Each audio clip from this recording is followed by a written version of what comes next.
பிறவா யாக்கை பெற்றோன் பெரியோன் என்று சங்க இலக்கியமான சிலப்பதிகாரம் சிவபெருமானை குறிக்கிறது. பிறப்பும் இறப்பும் இல்லாத சிவபெருமானுக்கு திருவாதிரை நட்சத்திரம் சிவனின் நட்சத்திரமானது எப்படி? அன்புக்கு வடிவம் என்று ஒன்று கொடுத்தால் அதுதான் எம்பெருமான் ஈசனின் வடிவம். சேந்தனாரின் அன்பால் அவர் வீட்டுக்கு களி உண்ண வந்த நடராஜ பெருமான் வந்த அந்த நாள்தான் மார்கழி மாதம் திருவாதிரை நாள். இதனால் தான் சிவனின் நட்சத்திரம் திருவாதிரையானது. ஆடல் அரசன் ஆடுவதால் தான் இந்த உலகமே இயங்கிக் கொண்டிருக்கிறது. நடராஜரின் அந்த நடனம் பிரபஞ்சத்தின் படைத்தல், காத்தல், அழித்தல், மறைத்தல், அருளல் ஆகிய 5 தொழில்களையும் குறிக்கிறது. உலகின் முதல் சிவன் கோயில் 4 யுகங்கள் தோன்றுவதற்கு முன்பாகவே தோன்றிய கோயில் சிவனின் சொந்த ஊரான திரு உத்தரகோச மங்கை மங்களநாதர் திருக்கோயில்.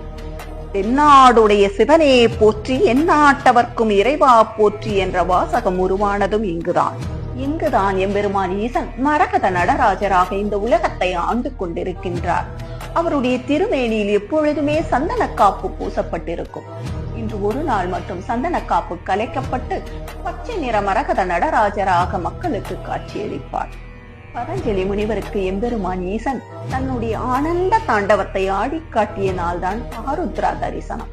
இந்த வருடம் ஆருத்ரா தரிசனம் ஜனவரி 3, 2026 சனிக்கிழமை வருகிறது.